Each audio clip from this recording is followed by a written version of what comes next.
प्रभाग क्रमांक 7चा प्रचाराचा नारळ काळोबाई नगर येथील काळोबाई मंदिरामध्ये काळोबाई देवीचं आशीर्वाद घेऊन आज या ठिकाणी प्रचाराचा नारळ आज पडलेला आहे। या ठिकाणाहून आज प्रभाग क्रमांक 7ची प्रचार फेरी आज चालू होत आहे। आज या ठिकाणी काळोबाई नगरमधील जवळजवळ 300-350 मतदान आहे। या ठिकाणी जे जवळजवळ माजी खासदार रणजितसिंह नाईक निंबाळकर, आमदार साहेब सचिन पाटील व विरोधी पक्षनेते शमशेरसिंह नाईक निंबाळकर यांनी या ठिकाणी यांच्या प्रयत्नातून या ठिकाणी संपूर्ण काळोबाई नगरमधील सर्व रस्ते, गटर, पाण्याची सोय या सर्व सुविधा या गेल्या 2-4 वर्षामध्ये पूर्ण केलेल्या आहेत। त्यामुळे काळोबाई नगरमधील सर्व नागरिकांचा पाठिंबा हा महायुतीचे उमेदवार, दोन्ही उमेदवार नगराध्यक्षाचे उमेदवार शमशेरसिंह नाईक निंबाळकर आणि प्रभाग क्रमांक 7मधून सर्वसाधारण पुरुष उमेदवार अशोक जयवंत जाधव मी आणि सौ स्वाती भोसले सर्वसाधारण ब मधून या उमेदवार आहेत आणि त्यांना सर्व काळोबाई नगर येथील पाठिंबा जास्तीत जास्त पाठिंबा मिळत आहे।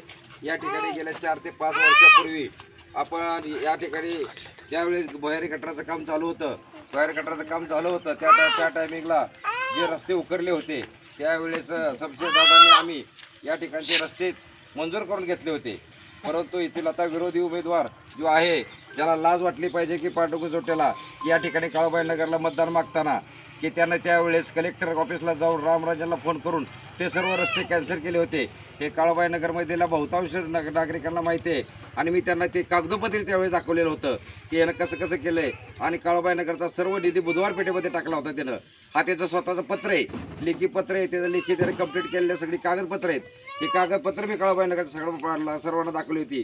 त्यामुळे काळोबाई नगरमधल्या सर्व जनतेला माहिती आहे हा माणूस विकासाच्या विरोधात आहे आणि काळोबाई नगरचा विकास त्यानं मोडून काढलेला आहे सर्व, जो आता फक्त रणजितसिंह नाईक निंबाळकर आणि शमशेरसिंह नाईक निंबाळकर यांच्या माध्यमातून आता पूर्ण झालेला आहे आणि यापुढेही रणजितसिंह नाईक निंबाळकर यांच्या माध्यमातून हा काळोबाई नगरचा प्रचंड मोठा विकास होणार आहे।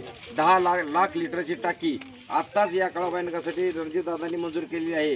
त्याचं काम चालू करायचं राहिलं आहे, फक्त मंजुरी आज झालेली आहे, त्याचं टेंडर झालेलं आहे, त्याचं फक्त आता वर्क ऑर्डर पण सुद्धा झालेली आहे, त्याचं काम चालू करायचं राहिलं आहे। आचारसंहितेमुळे काम करता चालू आलं नाही, कारण पुढच्या 8-10 दिवसामध्ये 10 लाख लिटरचं पाण्याचं टाकीचं काम फक्त काळोबाई नगरसाठी करण्यात आलेलं आहे।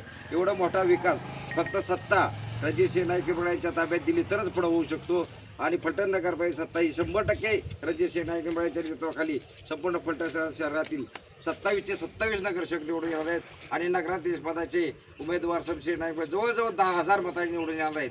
त्यामुळं या पुढची संपूर्ण कामं आपल्या सत्तेतून रणजितदादा आणि आमदार साहेब आणि शमशेरदादांच्या माध्यमातून मलटणचा विकास मोठ्या प्रमाणात होणार आहे। त्यामुळं मलटणकरी आणि काळोबाई नगरमधील सर्व जनतेनं सत्तेच्या मागं उभं राहावं, रणजितसिंह नाईक निंबाळकर यांच्या पाठीमागं उभं राहावं ही त्यांना विनंती करतो। महायुतीचे उमेदवार आम्ही सर्व तिघही जण आहोत, तिघांचं हे चिन्ह कमळ आहे।